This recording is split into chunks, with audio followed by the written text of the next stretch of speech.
Opposition leader Sindh assembly Haleem Adil Sheikh की निहत्थे नौजवान के पुलिस के हाथों कत्ल की शदीद मुज़म्मत। कहां शहर में डाकू राज है और सिंध पुलिस मासूम शहरियों की जिंदगियां छीन रही है। कराची में गुज़िश्ता 7-8 माह में 100 से ज़ायद लोग मुकाबले में कत्ल किए जा चुके हैं, जबकि पुलिस असल मुजरमान से भत्ता लेकर उनकी सरपरस्ती करती है।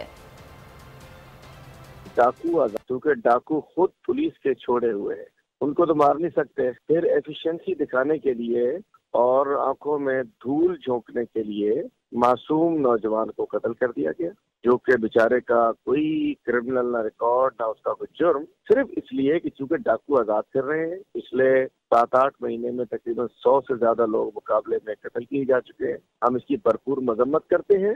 जो भी जिम्मेदार हैं जिन्होंने ये कत्ल किया और जिनको ऐसे पुलिस अफसरान की सरपरस्ती हासिल है, जिनको धंधे के लिए आके गंदे धंधे के ऊपर थानों में पोस्ट कराया गया है, उन अफसरान के खिलाफ भी कार्रवाई होनी चाहिए।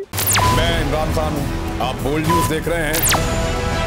सबसे बड़ा चैनल बोल, सबसे बड़े एंकर इमरान रियाज खान के प्रोग्राम इमरान खान बोल के साथ रेटिंग के तमाम रिकॉर्ड तोड़ दिए। 56% नाज़रीन ने बोल न्यूज को देखा। सोशल मीडिया पर भी सबने ज्यादा देखा। सब्सक्राइब करें और बेल दबाएं ताकि कोई खबर रह न जाए।